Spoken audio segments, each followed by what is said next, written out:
Welcome, and thank you very much for joining this panel discussion on empowering education for a sustainable future with a focus on future skills.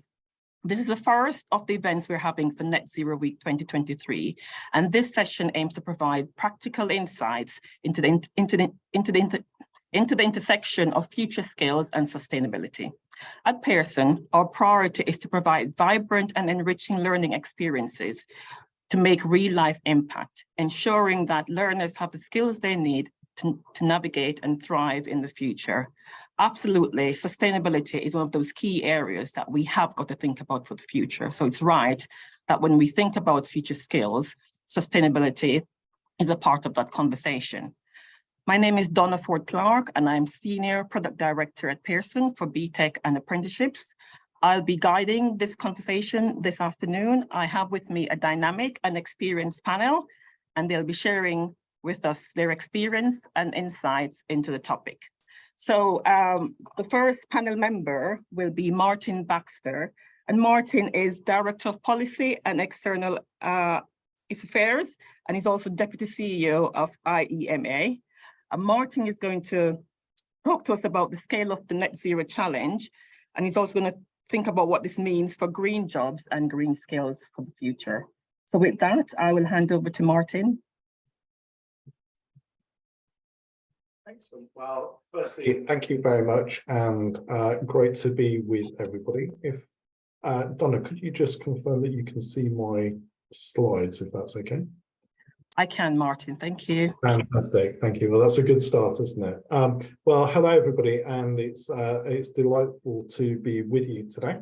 For those who don't know, I just thought I'd start by just saying who we are and what we do, because we live in a soup acronym, don't we? And really kind of understanding who we are. So we're the membership body for people working in sustainability.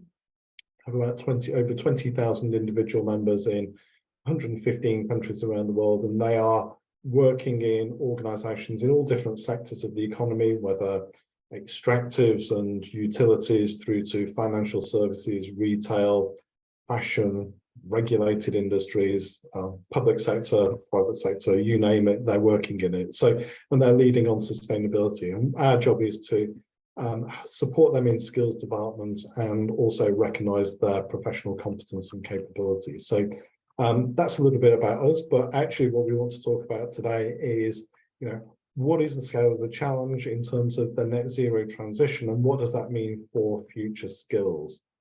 And so I thought I would start by just giving an insight into why this is important. And you only have to look at the news on a regular basis to see lots of kind of emphasis on the net zero transition, the need to rapidly reduce greenhouse gas emissions into the atmosphere in order to stabilize climate at 1.5 degrees temperature increase compared to kind of the long-term average, and certainly well below 2 degrees, because the weather events that we will see as a consequence if we don't will be really significant.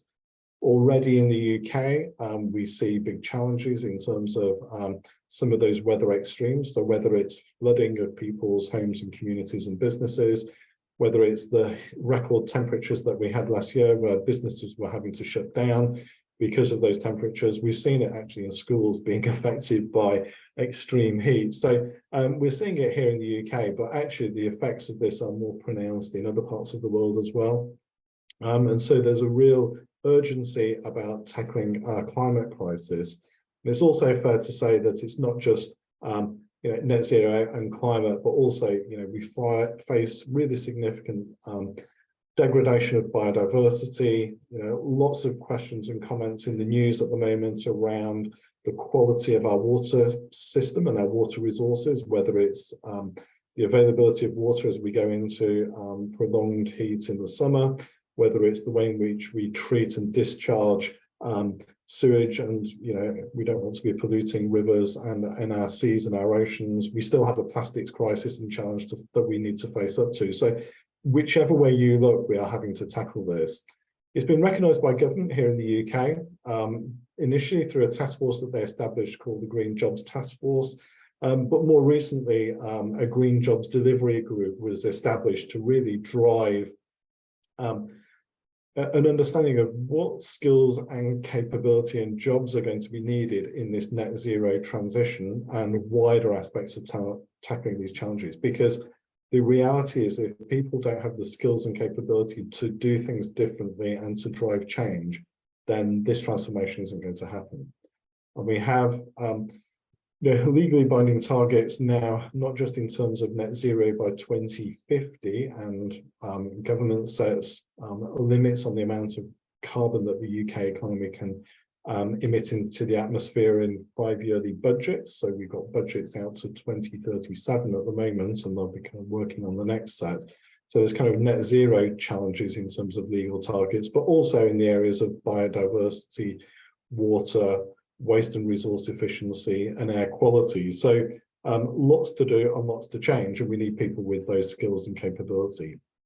So government has the Green Jobs Delivery Group, which is there to support the delivery of almost 500,000 skilled green jobs by 2030.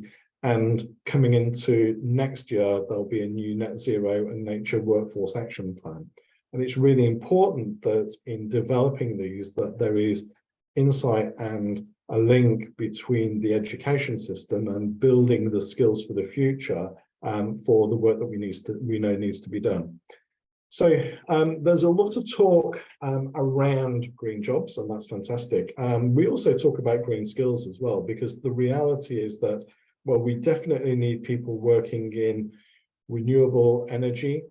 So whether that's offshore wind, hopefully onshore wind, whether it's on solar, whether it's on the installation of heat pumps, which help our homes to decarbonize, whether it's in the electrification of transport and mobility.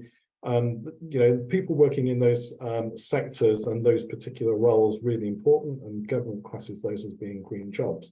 But the reality is that the scale of the transformation that is needed across every sector of the economy means that we need green skills and green thinking embedded in every job. And some work that we published last year with Deloitte on green workforce transformation explored what the impact might be and what might need to change in a whole series of job families in what we call the model organisation, looking at impacts in terms of procurement and people working in supply chains, people working in design functions, people working in logistics. So not just people working in very kind of not narrowly focused, but purely green jobs, but actually the way in which this will stretch into the wider economy. And so preparing young people as they go through our education system and then start to think about how they're going to enter the world of work is really important from that perspective, and giving them some of the knowledge and underpinning kind of awareness about all of this, but also thinking about the skills and capability that they will then be able to use throughout their careers. And just to give you an insight into the scale of the challenge and the scale of the investment that is going in to our infrastructure in order to accommodate this massive whole-scale, whole economy change. Estimates are that there'll be a big increase in the number of people needed in our power sector as we look to accelerate towards net zero. We have a quadrupling of offshore wind between 2022 and 2030. The government's target is that by 2035, the whole of our electrical energy system, so electricity generation, will be net zero. That's a huge challenge. Equally, we need to decarbonize industry, and there's lots of work going on now to start to build up what might happen in terms of hydrogen. I mentioned mobility. We're expected to have something like 10 million battery electric vehicles on the roads by 2030. There's a big infrastructure required in order to put in place all the charging points that are needed, but also thinking about working in battery storage and the development of battery technology, and in the kind of the way in which we're going to support the maintenance of an electric vehicle fleet at the same time as we've got kind of fossil fuel burning. And then there's a massive retrofit that's going to be required in order to ensure that all of our homes are using net zero energy, and particularly around the heat challenge. So no part of our economy is going to be unaffected by this transition, and we need people with the skills and capability to make the changes which are needed. I mentioned some of the work that we've done with Deloitte, and I put the link in this slide here. So one important thing is that we need to prepare people for the work of the future, but we also need to recognize that we need to reskill, upskill, reprofile and reposition many of the jobs that are already in work, because our 2030 workforce, well, at least 80% of them are already in employment as well. And so while we need young people coming into work to have the skills and capability to play their role in this transition, we also can't wait for that to happen. So there's a big upskilling across the piece. What we're seeing is that there's a big expansion in the skills and scope of people who are working in sustainability roles. So that's for us and our members. They're broadening the expectation of what they need to address in their roles, but also they're having to push up into higher levels in terms of working on organizational strategy, feeding into the finance sector, which is a big driver now on information requirements around climate transitions in companies. There's also this big need to embed sustainability and green thinking into non-directly kind of sustainability roles. So if you think about, we're all using electronic and electrical equipment at the moment. The sourcing of materials for that needs to be done in a sustainable way. The way in which our products and services are used in practice needs to be sustainable. And we need to think about how we harness all of those materials and get them back into productive, high-value use. So embedding sustainability into engineering design is absolutely critical. We also recognise that there are parts of our country where actually the work is going to have to change significantly, because at the moment they're predicated on being in fossil fuels. So whether that's about the oil and gas sector, if you think of an electric car, it doesn't have a spark plug, it doesn't have an exhaust, it doesn't have a catalytic converter. So there are parts of our automotive supply chain that will have to change significantly. We need to transition those people into other meaningful employment, and we need to prepare our new workforce for big demands on electrical competence and capability. And then finally on this slide, there are new jobs and new skills that will be required as we put bigger demand on things like green hydrogen, and we start to think about how we capture and store greenhouse gas emissions and put them into long-term safe storage, so we can start to operate in a way which is net zero. So massive challenges and massive transitions that will be required, and preparing people for that journey is really important. In IEMA, we build our skills profiles and competence through our sustainability skills map. And at the heart of that is that understanding of sustainability and what that means in terms of net zero, environmental aspects, climate resilience, etc. And how that kind of works in a business and a governance context. We also then look at those issues which people need to have in terms of some of the tools and techniques which are used in the world of work. And then finally, on the outside of this, this skills map are those skills and capabilities that help to drive your knowledge and turn it into actionable kind of meaningful change.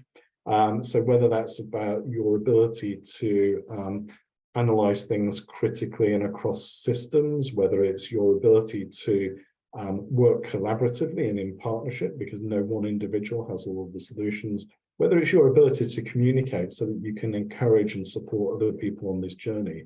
What I'm really delighted about is that our partnership with Pearson actually on the EPQ for people who might be studying in climate change or sustainability is kind of rooted in, and we're built, and is now built around the IEMA sustainability skills map. So there are opportunities now for people to start to develop their practical capability through that extended project qualification and start to build some of these skills. And we know from the employers that we speak to, these are highly in demand. My final slide, and then I'm happy to take any questions if we have time. So I'm kind of conscious that we've got other speakers as well, is that we were aware that there's no really one central source of information that you can go to understand about green jobs and green skills and how you can play a part, and either as somebody who's looking to make that leap, either as early career opportunities or for career changes. And so the Green Careers Hub has been established to be able to provide that resource, and we're in an ongoing development phase with that. So there'll be new job profiles, but take a look at it because it does shine a light on all of the opportunities, whether that's for people who are going to be doing the very technical work and practical work around installation of heat pumps, the deployment of solar, working in the renewables industry, and there are fantastic opportunities like that. People working in professional services in terms of design and capability. So whatever your skill sets, there are routes for you to be part of a cleaner, greener future through the career choices that you make. So that gets to the end of my little piece on future skills, and hopefully that gives you an insight in what's coming down the track and how we need to start to think about preparing young people for the opportunity for them to play a really important role. Fantastic. Thank you very much, Martin. I think if anything, I'm going to take away from your conversation and what you've just shared is that you've emphasized a number of times the importance of embedding green thinking and sustainability in every job role. And I think that message does need to get across. It's not just for people who are doing green jobs, it's for everybody. So I think that's one key thing, if anything, we should be taking away from this session today, from your conversation. Just while we've got a couple of minutes, linked into that, a recent poll of 500 business leaders shows that 68% are fearing that there's going to be a green skills gap. What would be your 3 top tips for schools and colleges to prepare young people to best fill the skill gap? Because I think we take your message that it's for everybody, and it's about embedding it in every course because we all need this. They all need this for the future, not just a green job. So have you got any top tips to help us in terms of how do we do that? I mean, I think the first thing is to recognize that green, we use the phrase all jobs greener, actually. And whatever somebody's interests are and whatever somebody's areas of where they do better, they can harness those to have be part of a green career. So if you are really you excel or you have an interest in science and technology, we need loads of people to do that. There's kind of loads of jobs in that area. So be able to demonstrate what those jobs are and the opportunities. But equally for people in creative industries, in literature and language, the way in which we communicate about climate, the way in which we encourage other people to take action, so that kind of nudge, that disclosure, that link into kind of branding and product information is also really important as well. So that means that we need people who have those literature and language capabilities to help to translate some of this, which technical people are not very good at usually. So that's the first thing. I think as well is get out and do something. In your educational establishment, find a way of being able to start to do something positively. It's really invigorating when you do that because it gets over that hurdle about this is a really big challenge. And actually, if you can show that you can start to make a contribution, then that's really important. Then the final thing is take what you learn from everybody and start to apply it in your daily life. So don't just switch off when you get away from your educational establishments or when you get home from work. Actually, that's a really important thing to do as well. So those would be some of my tips. Fantastic. Thank you very much, Martin. And I think your thoughts sort of segues quite nicely into what we're going to hear from our next panel member. So our next panel member is Letty Gaska, and Letty is Future of Work Insights team leader at Fathom, and Fathom is a Pearson organization. Letty's going to focus on how skills are changing for the future. So Letty, I'll hand over to you now. You're sharing your screen. It's just coming up. We can see it. Awesome. Thank you so much. And yeah, that was actually a perfect segue. Hi, everyone. My name is Letty Gaska. I am part of Pearson's Workforce Skills Division.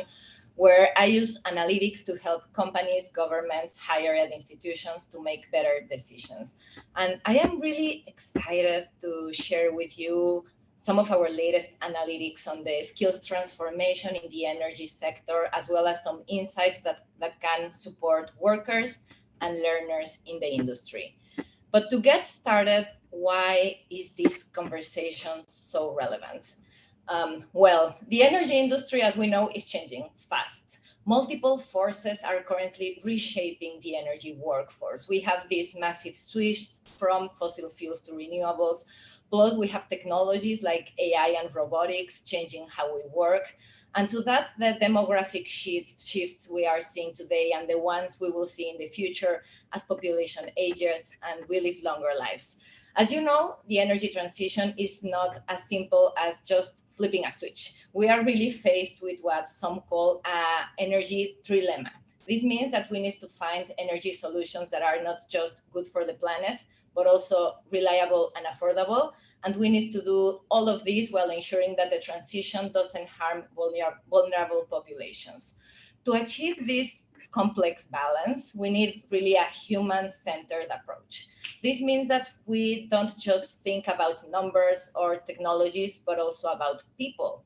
We need to recognize that this is a systemic challenge and that these forces that are currently reshaping the energy workforce are part of a system in which those jobs related to fossil fuels are slowly getting replaced by jobs related to renewable energy sources, but maybe they are not being replaced fast enough. Looking at this chart, we can see that green jobs in the UK have grown in recent years, and the number of brown jobs has remained the same. Between 2011 and 2019, the percentage of workers in green jobs increased 1.3%, a very small increase. This is, of course, not enough. If we want to successfully transition to an energy system that is sustainable, reliable, affordable, and that does not negatively affect vulnerable populations, we need to speed up this shift in the workforce. The most effective approach for this type of quick workforce transition is a skills-based transition. It really provides an opportunity to help workers transition from oil and gas to green energy jobs. And multiple studies have shown that these green jobs usually offer higher wages. And in many green occupations, specific credentials are more important than a traditional university degree. We really must invest in and accelerate this workforce transition to leverage the surging opportunities in green jobs that Martin was talking about, and really take advantage of this growth that is being propelled by the development of new and exciting technologies, such as flexible batteries, which can twist and stretch. They use special materials, are very lightweight, and are great for wearable technology like health monitors. Another technological advancement that will create many jobs is sustainable aviation fuel. Did you know that airplanes make up to 3% of the world's CO2 each year? It is very hard to cut these emissions because planes need a lot of energy, but these type of fuels could bring airplane emissions down to zero in the future and create a large number of jobs. Another one is sustainable computing. Data centers currently use about 1% of the world's electricity. New technologies could make data centers energy self-sufficient. For instance, smart cooling systems, AI that optimizes energy use in real time, as well as cloud and edge computing. Of course, all of these innovations require new talent. Additionally, we can't ignore the big impact that AI and robotics will have on the energy sector, reshaping jobs and skills requirements. And this is where my inner geek comes out, because it's time to explore how data can help us understand these workforce transitions. I will be now talking about how our data can help us understand the future of the energy sector in the light of AI and robotics. And for this, we used predictive analytics to understand how 16 different types of AI and robotics will change jobs, tasks, and skills, and identify the capabilities that will be most important in the future of energy. The data that I'm going to talk about comes from a type of analytics called predictive analytics that we use to create scenarios of what might happen in the future. We use a number of techniques like natural language processing, deep learning neural networks, and others to understand how technology will transform work. Another way to think about predictive analytics is to look at this graph with the stages of analytics. Descriptive analytics is about the past. Diagnostic analytics is about understanding why things happened. And predictive analytics is about anticipating what might happen in the future. So using Fathom, one of our predictive analytics solutions, we uncovered how technology will change the energy industry in the next 5 years. And for the purpose of this analysis, we differentiated two types of impacts coming from emerging technology: automating and augmenting tasks. Automating means technology does the task instead of a person. Augmenting means technology helps a person do a task better, making them more productive. When we look at the energy industry, what we find is that in the UK, over the next 5 years, process automation comes out on top, which isn't surprising. But what is really exciting is to look at the technologies that will augment or enhance human work, making it more efficient and productive. This includes predictive analytics and solution discovery technologies. This is not really just about technology transforming how we work. It's also about the creation of new jobs as a consequence of the implementation of these technologies. So we model what would happen in terms of job creation if some of these technologies were implemented. And what we are seeing here are some of the jobs that will be created in the next 5 years in the UK in the energy sector to develop, use, and maintain all of these technologies. This is super relevant not only for companies that are planning how to train their people or what technology to implement, but also for universities and colleges that are preparing students for future careers. I think it really helps them understand which jobs will be most relevant in the future and which technologies will be in use. We also used one of our solutions called the Job Corridor to study potential job transitions from the most common roles in mining, oil and gas industry to other sectors. These are roles that could transition with some training and education. And this is relevant because when we plan for the future of the workforce, we need to figure out two main areas. First, who will need training to switch to a different job, what we call reskilling. And second, who will need additional training to stay updated in their current role. This is known as upskilling. It is important to remember that as technology evolves, all workers will need some type of upskilling. This means that they will need some extra training to keep up with the changes in their job and in the technology. And to help employers identify where upskilling is needed in their teams, we have a tool that is called the Future Capabilities Module. And here we see some of the insights from the UK energy sector. This tool focuses on 32 capabilities that will be essential for success as technology transforms human work. What you can see here is an overview of how workers in the energy industry will need to be upskilled in order to remain competitive and employable in the job market of the future. As you can see on the chart in the UK, the energy workforce will need to really level up in 3 power skills over the next 5 years: a focus on achieving goals, continuous personal learning and mastery, and improved judgment and decision making. This really shows how important it is to nurture those human skills in the future of the energy sector. And we really think that the smart way to make this transition and to make sure that no one is left behind is to have really what we call a skills-based transition. This means that we need to recognize transferable skills through credentials. We need to close knowledge gaps and foster sustainable career paths to enable a successful transition for both individuals and also for the clean energy industry as a whole. In closing, we must recognize the crucial role that upskilling and reskilling play to make sure that no one is left behind, that this transition is really fair, just. By using predictive analytics, we can gain deeper understanding on how technology will transform work and design effective training strategies to future-proof the workforce. In the future, humans will and should remain critical and central to the workplace. Let's continue working together to create a future where the workforce is really empowered and equipped with the skills needed to thrive today and in the future. Thank you. Thank you very much, Letty. It's clearly a sort of theme going through the conversation so far. So Martin mentioned reprofiling and repositioning jobs. And as a result of AI, I think a lot of jobs are having that, because you talked about how jobs will be augmented in the future. So there's a lot, there's a lot about what jobs are going to be there, but I think where you're going is not necessarily jobs, but what skills people need, so that they could be able to move from one job into the next. And you've just talked through a number of power skills, and you've identified the ones which are really critical to the sector you were looking at.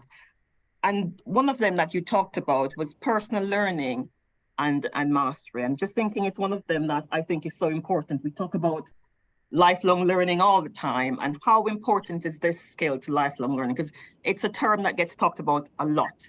And it's really interesting hearing this as one of those power skills and skills absolutely needed for the future. Do you want to just go a little bit in depth in terms of what that is, Letty, if you don't mind? Yeah. Absolutely. And I think it's probably the most relevant skill in the future of the energy sector. The reason being that the energy sector is transforming so fast that the only way to keep up with the technology transformation and the transformation of the industry, the profession itself, is to be excellent in learning how to learn. That's how I describe this core skill, learning how to learn. Because if we think about it, knowledge is power. And learning how to learn is a superpower that enables us to learn anything. If we have good learning techniques and good learning habits, I think that is going to put us in a really good space to thrive in the energy sector and really any other sector. But especially in this type of industries where we see that change is coming really fast. Okay, fantastic. Thank you very much. So we started off with every job is a green job, and that's absolutely true. We're just looked at those transferable power skills that are needed. And a really critical one is about learning how to learn and how important that is, because the truth is the world is going to continuously changing. And it's not about change. It's not about learning what is going to change to, it's learning how to keep up with that change.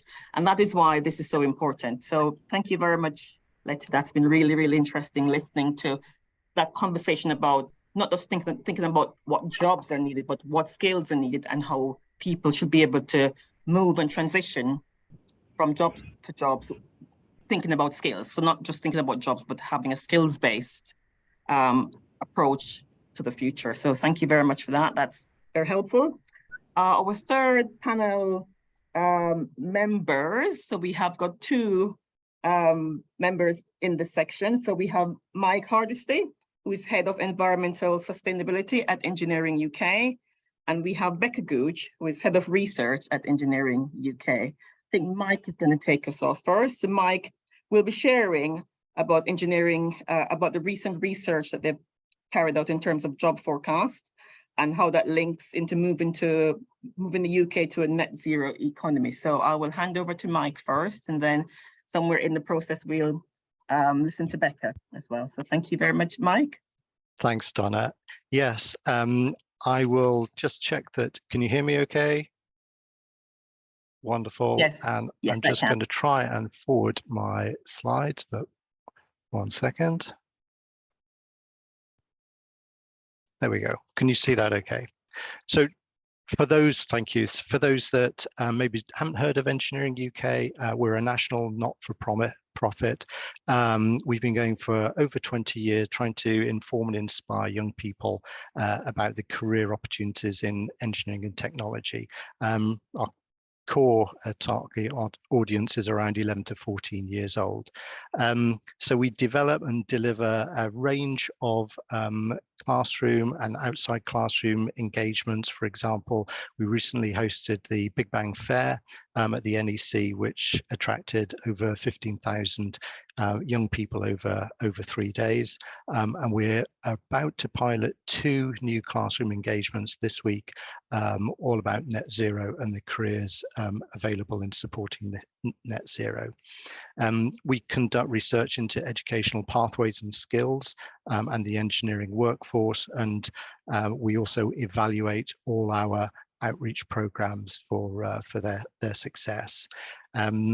And finally, we can't do this alone, so we collaborate with a number of other organizations, and we host the Tomorrow's Engineers Code, which is a community of over 250 organizations trying to increase the diversity of young people and increasing the quality and quantity of engagements that young people get to see.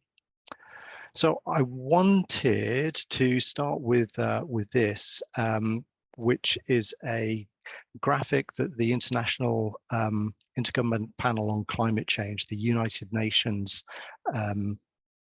Forum, released just 2 or 3 months ago now, and it shows all the ways that the globe will reduce its carbon emissions. And I thought it was very interesting because around 3/4 of the options for reducing carbon emissions are really directly reliant on engineering and technical solutions. So that's why at a global level, engineering and technology is so important for mitigating climate change. So we'll need engineers and technicians around the world to reduce emissions, and it might mean that the UK is in international competition for these skills over the coming years. So last year we published some desk-based research. So we looked at over 30 reports that have been published in different sectors, mainly technology and engineering sectors, but all about climate change and the transition of the UK to net zero. We published this analysis firstly last year, but we've updated it since on a pretty much a quarterly basis as new reports become available. And this is freely available on our website.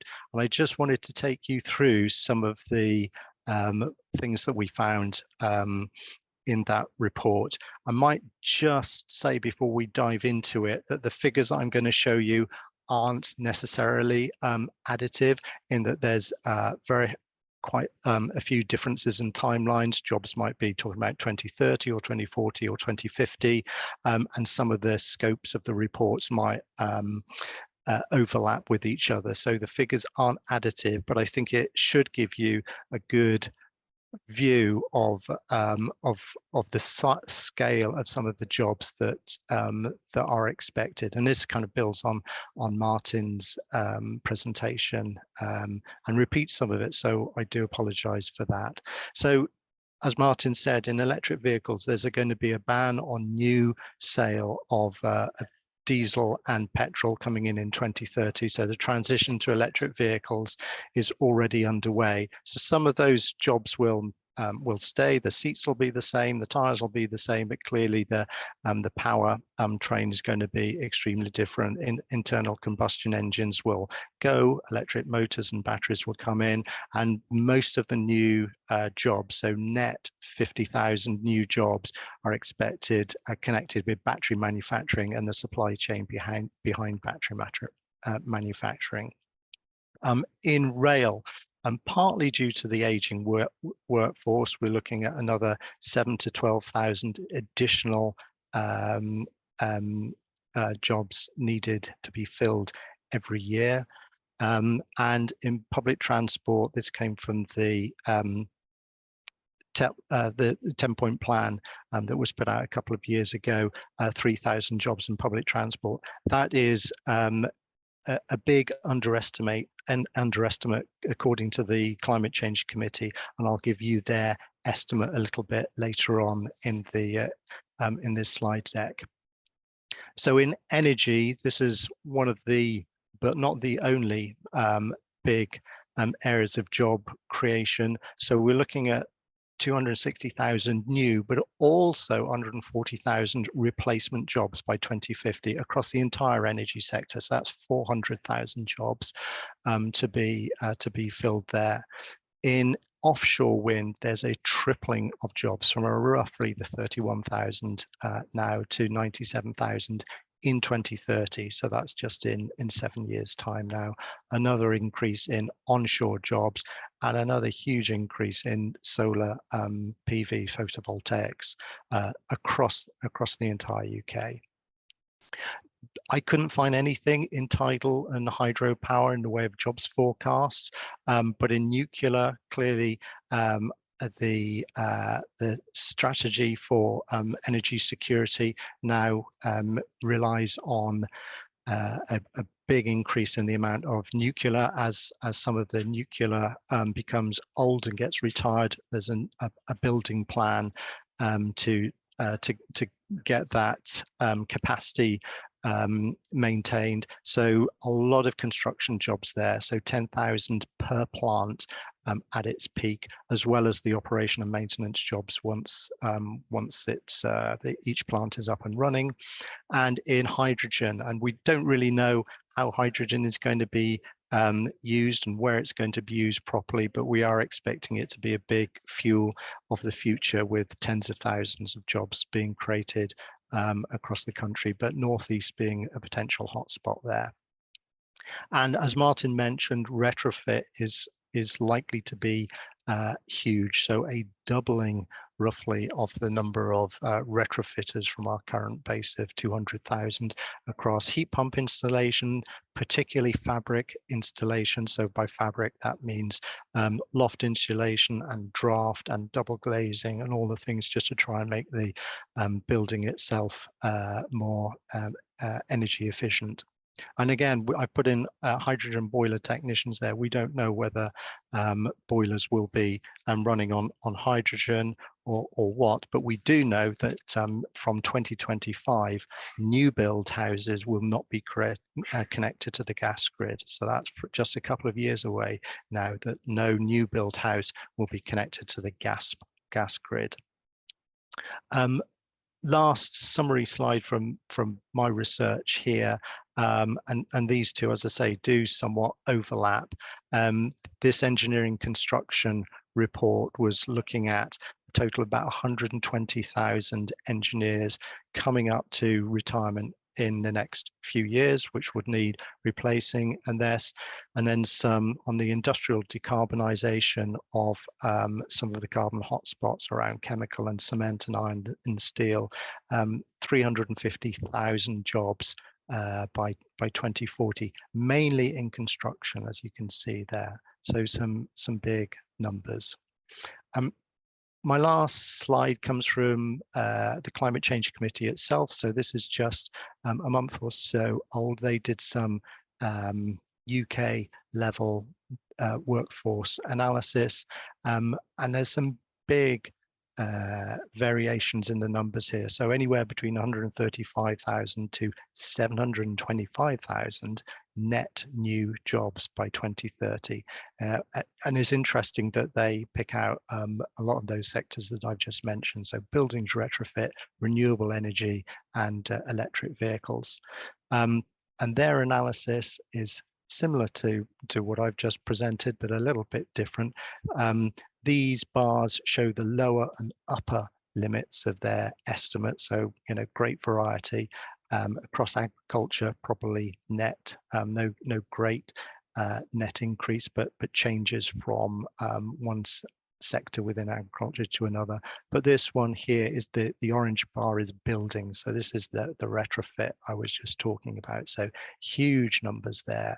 And then low carbon energy, nuclear and renewables, carbon capture and storage, and hydrogen. And then on the very end, this public transport, which I haven't been able to find the source of those numbers. So some big numbers that the CCC is expecting in public transport there. So that's all I wanted to say, but I'm going to hand over to Becca Gooch. Becca, I'll ask you to introduce yourself and I will continue to work the slides. Thank you, Mike. Lovely, thanks, Mike. Yeah, so hi everyone, I'm Becca Gooch. I work with Mike. I'm the head of research at Engineering UK. And Mike, we can just go on to the next slide, please. Thank you.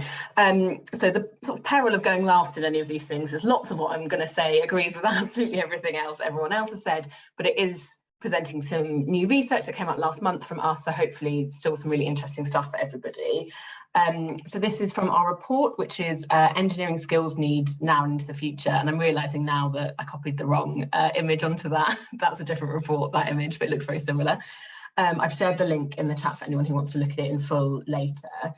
So we commissioned labour market analysts like Cast to look first at the overall growth in the engineering sector, where they use labour force survey data to provide projections on the size of engineering and technology workforce in the future based on current trends. They then use job postings data to look at trends in employer recruitment activity to give a detailed overview of the latest roles and skills requirements for engineering and technology jobs, current salaries, and how it compares to other sectors. They then looked deeper into job postings data to look at the skills needs in the sector and how those are changing as well. So what's growing, what's falling away. And as part of this report, we've produced a deep dive into green skills and jobs. Obviously, that definition is up for debate, constantly changing, but Lightcast have their own taxonomy, which we use that at the moment, predominantly just to look at how everything's changing. We did also have a regional look, which I think people would find interesting, but I don't have time to cover that too. So I'll suggest that you read that report later if you're interested. Next slide, please, Mike. Thank you.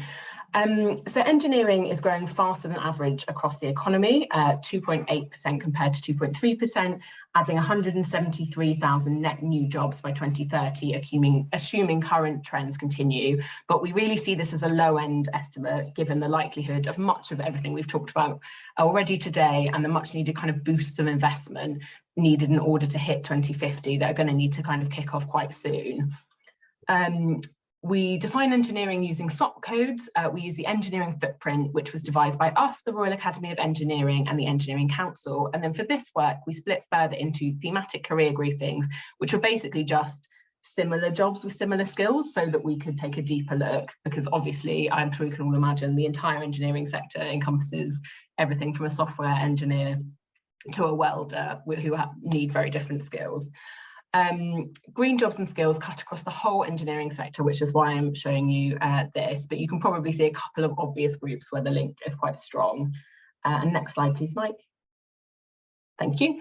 And yeah, as I mentioned before, we did a deep dive into green skills using Lightcast taxonomy to look at how this is changing in the sector.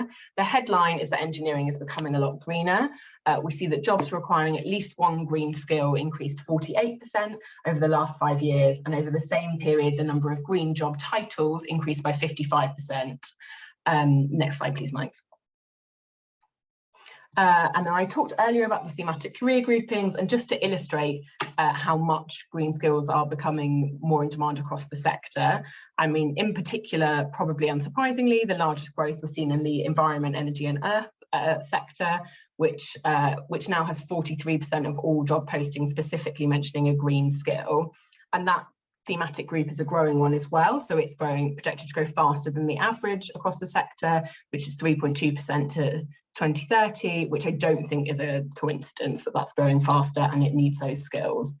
It's important just to reiterate what I think Letty said earlier, definitely someone said earlier, that we're just accounting for specifically skills that are green, quote, and there's lots of skills that are required for jobs working in environment and sustainability that are not unique to these roles. They're skills that you need across the board, so problem solving, things like that haven't been picked up as part of this. Next slide, please, Mike. So what green skills am I talking about, really? So there's so many. In the taxonomy we use, there was 230 unique skills, and I've included the chart here, which has the top 15 skills, and it also shows the change over a 5-year period. And the top skills include a range of things like environmental health and safety, water treatment, electric vehicles, range of things. And they're all still very popular skills, and some are growing in demand, but some are also declining as they make way for new skills and technology developments. And next slide, please. Thank you. So the previous slide showed you the top 15 overall, but we also looked at the fastest growing skills, which I think is very relevant when we're thinking about what skills young people need. So these are those that have increased the most as a percentage in the 5-year period that we're looking at. And they include quite broad terms, but these are things that employers are looking at. These are things that employers are putting in their job adverts. So they include things like net zero, ESG, sustainability strategies, some nebulous things and some a bit more specific things. And these couple of charts highlight the importance of setting young people up with the skills they need for the future, but also the change of pace of new skills. So we also need to be setting them up to adapt. I liked what Letty said earlier about learning. They need to learn how to learn. And we're very clear from the data that the demand for green skills is just going to keep skyrocketing. This means that the sector, organisations designing relevant courses, employers and employees will need to evolve their understanding of what's required of them, be open to adapt their approaches and learning. And to support this, we think that employers and government alike must be willing to invest more in the training of both the future and the current workforce. And really, we're only going to be able to achieve the UK's net zero ambitions and also compete economically with the rest of the world if we do that.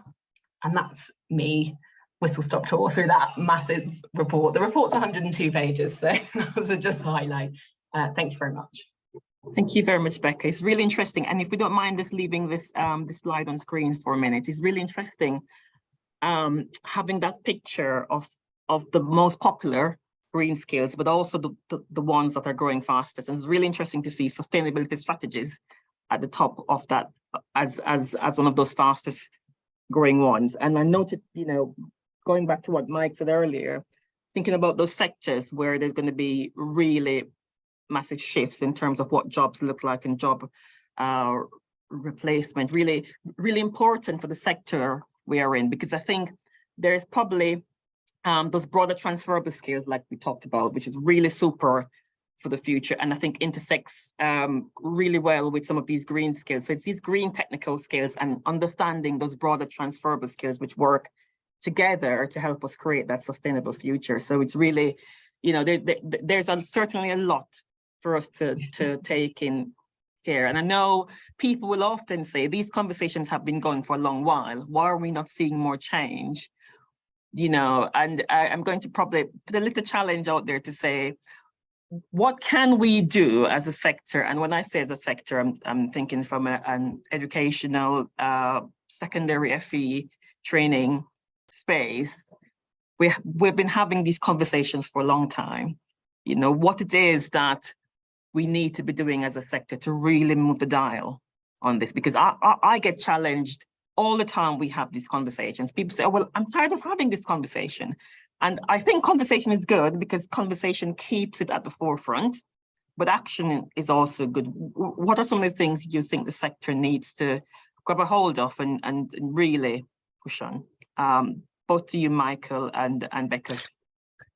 I'll have a pop at this. Whether this will change the dial, I don't know. But in talking to teachers, as I have done in the last few months in developing these net zero classroom engagements I mentioned, it struck me that young people don't actually see the connections between climate change action and all these careers that we've been talking about. When they cover climate change in the classroom, is quite often in geography. That's what the sort of key one. And we've had a workshop of young people tell us that directly. You know, I say, where do you hear about climate change? It's in geography. So they're probably hearing about the impacts of climate change, you know, seawater level rises and ice caps melting. And, you know, I don't think they shouldn't be told about that at all. But what they're hearing far, far less about is solutions to climate change. So that may be driving some of these high levels of eco-anxiety that are being reported by young people, because they hear about the impacts, but not about the solutions. and it's missing out on that connection to careers that we, Engineering UK, would love to see them consider in engineering and technology, because they don't actually realise the solutions to reducing carbon emissions. A lot of them, as I just showed on that UN chart right at the beginning, are connected with technology and engineering. Absolutely. That is such a really valid point, and goes back to what was said earlier, that technically every job is a green job, and we should be looking to embed sustainability in every subject. It's where it's relevant and it's where it's appropriate. It's not about trying to force it into everything, but it's about how do you think about your sector, think about sustainability in the context of your sector. And, you make a point about the career guidance, and that comes up time and time again around how do we help young people to make those links. Yeah. Yes, that's a really big one. Yeah, and during last year, I worked with our head of careers, who was reviewing all of our careers materials, which we put on our Neon website. So that's a teacher-facing website, and we reviewed every one of them and made sure that the link to climate change mitigation and other sustainability problems and solutions were highlighted in there as part of that revamp. So we're trying. Absolutely. And that's a part of the action we're taking here at Pearson as well. As you will very well know, there's a reform of level 3 happening, and there's a redevelopment of qualifications at level 3. And sustainability is a big theme in the redevelopment of those quals, not just having a qualification in sustainability, but how do we embed sustainability thinking into all the sectors that we offer quals in. So that's been something that we have been looking at, and we have been actively not just looking at, thinking it's time for action, as we said previously. And I think sometimes it's also how we bring educators on the journey, because everything sometimes looks like it's more work. You're giving me more work, and it's how do we take them on the journey so they don't see it that way. And it's not about teaching more, but it's about how do you take that view and looking at your sector through those lenses. I think. Yeah. Becca, did you want to add anything there? I think that was what I was going to say. Careers guidance is something we think a lot. I don't necessarily think I have a solution to it, but I think from what everyone's kind of said, I think one of the challenges with developing any sort of curriculum or course is making sure that it stays relevant. And so I think that fast changing nature of all of these types of skills and technologies, and we're just generally in the world, and trying to work out how we keep things flexible and adaptable. But I think if we're making that connection for people through the careers thing, but I think in terms of giving people the skills, some of this is specific, yes. And so in a course where it's relevant, obviously they should be there.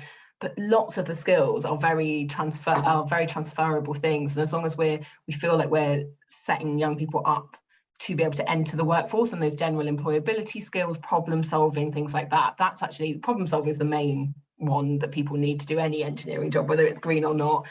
And I think the other thing is, I mentioned the regional aspect of this research, and there's real hotspots of activity just necessarily with where things are in the UK. So there's lots of oil things in Scotland, which is going to need a lot of change. There's lots of space development stuff happening in the Southwest, for example. And so thinking about how, not that we want to force young people to stay in jobs that are available to them locally, but given we know that most people stay near to where they were born for the most of their life, making sure that people are being set up for the jobs that are available to them locally, I think is really important as well. So as there's like a growth in wind energy jobs in the east of England, are those young people coming through those pathways in that part of the that part of the UK? Do they have those skills, and are they prepared for those jobs that are available to them locally? So there's lots of things that people can do in the education sector, but I think there's a lot for government to do to think through as well, and invest more money in it as well. Sounds like there needs to be a leveling up happening in terms of yes, definitely in skills. across the regions. Okay, fantastic. Thank you very much to our 4 panel members. Very insightful, I think. Lots for us to think about. And we do have an opportunity for you to ask questions. So I think the chat box is open where you can post questions. Becky, would you be so kind? Because I don't want to fiddle with my screen to lose what I'm seeing. So will you be so kind to sort of to read any questions that's coming through from the audience, Absolutely. please? Thank you. Absolutely, no problem. So yes, I don't know, Claire, you've got a couple of points that you've raised. Sorry, my screen's just moved around. There we go. We've got a couple of points you've raised about sort of strategic priorities and being quite specific over what those strategic priorities are. Did you want to just come off mic a moment and just expand on that point, maybe, if you're able to do so? Hi, yeah, you hearing me? Is that coming Yes, through we loud are. and clear? Yes. Yeah, Thank great, you. lovely. Thanks, Claire.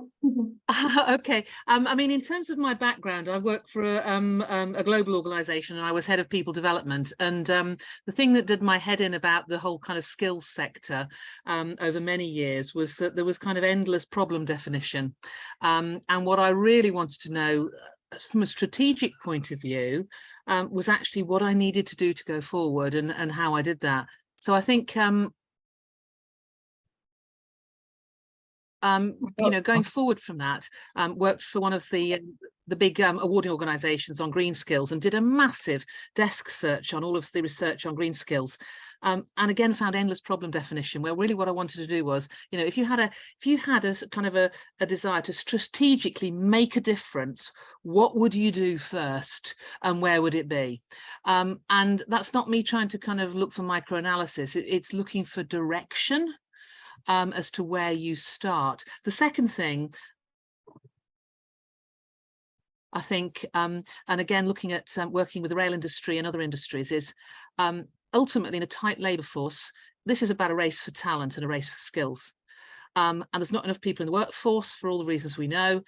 It's all very well talking about diversity in careers and in welcoming people in, but these are industries which by their own definition often have very, very, very old-fashioned cultures. And unless there's something to be done culturally with the leadership and the inclusion and the diversity, and I mean that from a business perspective, not from a do-goodings perspective, people will come, but they will not stay.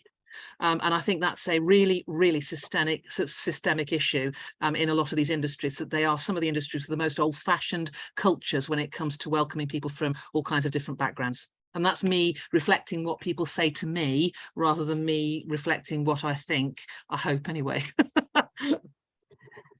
2 fantastic big questions there. Any takers? Anybody want to start and thinking about, so where do we start? Where do you start to make that big impact? And I know Claire's mentioned around trying to come to terms and trying to find a balance with the different sort of definitions out there. But where do we start if we're going to make that significant impact? And it's about, how do you keep people in these industries? You know, how do you bring them on board, and more of a progressive culture, I think, is what Claire's getting at. Any thoughts from any of the panel members?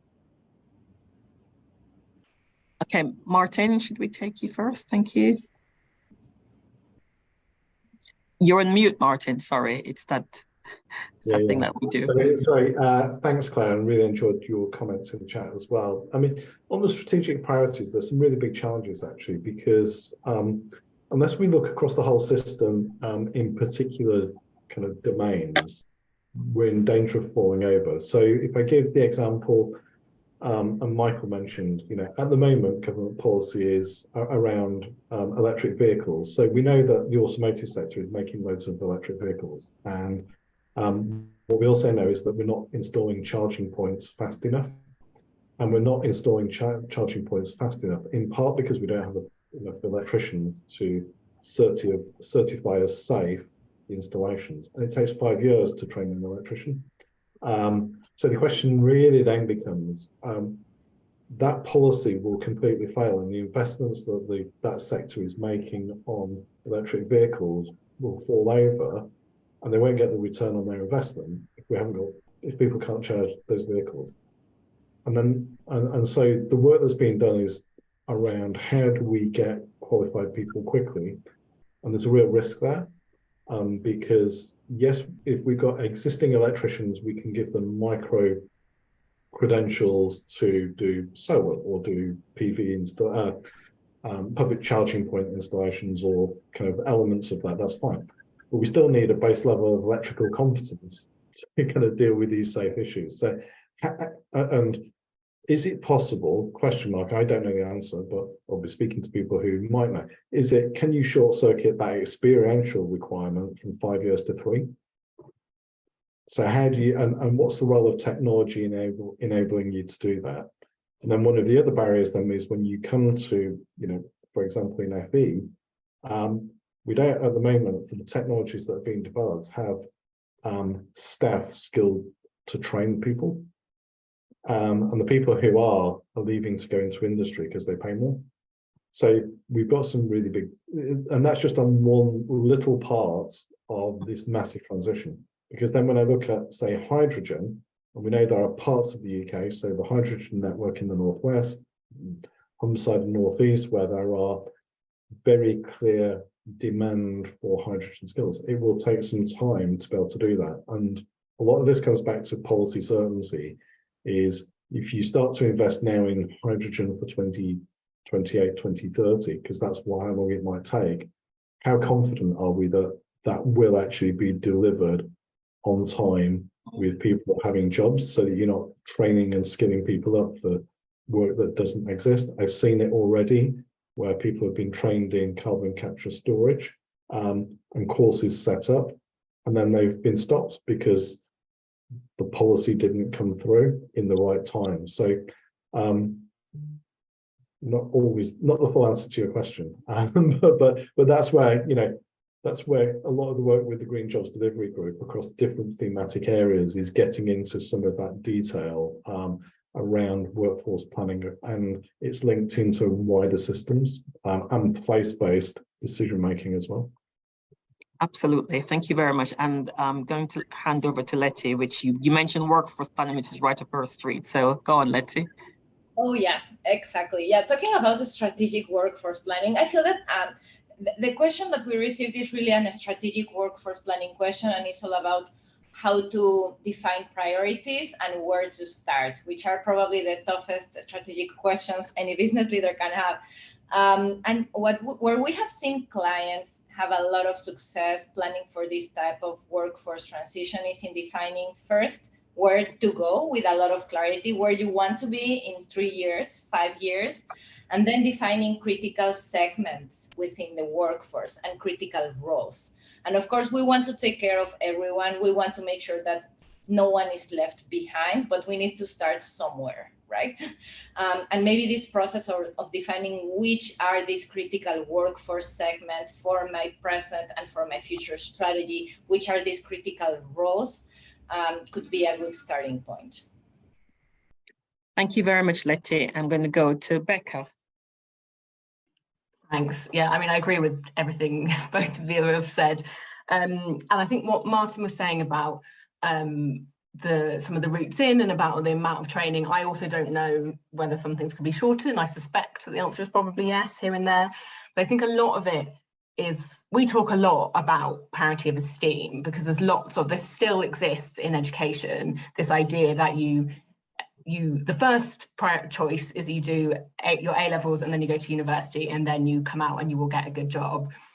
And that is still true for a chunk of people, but the idea that that's like the first choice, and then if you can't do that, you do something else, or if you can't do that, you do something else. And if we don't sort that out, so apprenticeships and T-levels and other technical and vocational routes are seen as good, we're not going to hit this, because a lot of the skills, and actually we know that what kids care about for their future is, are they going to get paid well and are they going to have a secure job? And in lots of the things we're talking about, the answer is yes. And in lots of them, they don't need to have gone to university. Yes, for some they will have done, and some of the stuff we're talking about is retraining. So, and I'm not arguing that people shouldn't go to university if they want to, but that comes back to that careers thing, I think, but linked into that with progression routes in, because I think some stuff can almost get held up in people doing what they think they should do rather than kind of what is needed. And on the FE teachers point from Martin as well, we're doing a inquiry into the declining numbers of apprenticeships in engineering and technology at the moment, and the lack of people to teach the courses is the thing that came up the most from businesses, from the young people, and of course from the FE colleges and other training providers. And the government, fundamentally for that, the government just needs to fund it a bit more, because we know that teacher pay, FE teacher pay has dropped over the last 10 years. And they've reported to us that they're struggling to compete to attract staff compared to HE as well, not just from industry. So I sort of like, if we're not going to pay people properly to teach these things, how can we sort it out? And for some of that, we know that some businesses are doing some really good, some colleges and businesses are working together, and the businesses are kind of releasing their staff for some time a week. So then there's kind of a bit of balance of that, but that's happening in micro places, not at a big enough level to fix this problem. They're just plugging some local gaps where it's businesses that are real big believers, I suppose I would define them as. So they really see the benefit, but it's quite hard to get those people on board. So a couple of solutions in there, but really things just need a bit of funding, I think, probably is the really, really good points. And thank you very much for that very vibrant conversation. I think I've sort of taken away 3 things. One is about strategic workforce planning. It's got to be a strategic effort. You've got to think about where you want to get to, when, and what you need to get there. So that is absolutely needed. I think there's something that you said, Becca, which in my mind talks about the missing middle that they often talk about with levels 4 and 5, and you're talking about the progression route that's not necessarily graduate level, but this bit in the middle that seems to be missing. And we've got to focus on that missing middle in terms of level 4 and 5, because that's where the technician route is, and that's probably where we need those skills from. And then I think the third bit is around policy and funding. There's a lot of conversation around policy at level 3 and what that policy is and funding. So I think it's all coming together, and it's great to hear these themes being brought up in the context of sustainable education. So thank you very, very much for joining us. Just a reminder that we have a short survey. So while we can send this through to you, if you could please complete it, we would really appreciate it. So thank you very much for joining us. I think that's been very insightful, been vibrant, lots of things to take away and think about. And as I said before, I think we've just got to continue the conversation. Yes, we've got to actually take positive action, but conversations keep these things on the forefront, and we do need this to stay there while we're thinking about and starting to take those actions. So thank you very much for joining us, and I hope you enjoy the rest of your day, and also enjoy the rest of the sessions that we're having this week. Thank you.